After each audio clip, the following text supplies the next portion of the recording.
اس کا چہرہ اب بالکل تاثرات سے عاری تھا۔ تم جانتے ہو مراد، میں جب بھروسہ کرتا ہوں تو اندھا بھروسہ کرتا ہوں۔ وہ مجھے جیت چکا ہے۔ وہ ایک لمحے کے لیے رکا۔ دفتر میں مکمل سکوت طاری تھا۔ میں اسے ہرٹ نہیں کرنا چاہتا، لیکن اس نے اپنی بات ادھوری چھوڑ کر ایک لمبا سانس لیا۔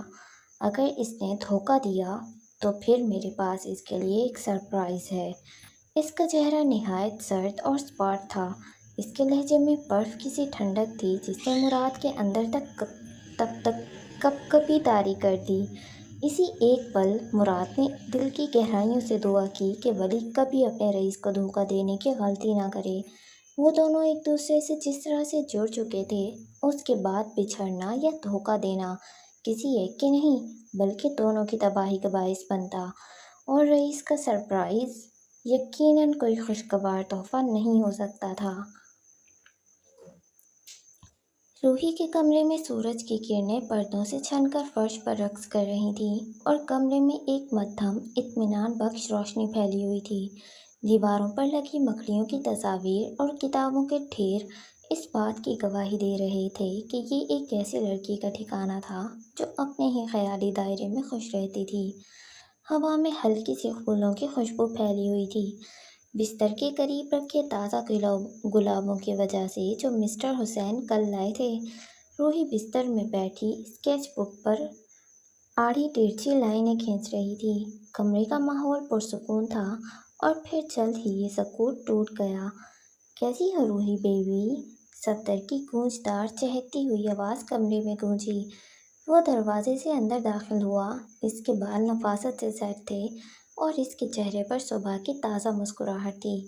وہ نکسک سا آفس جانے کے لیے تیار تھا۔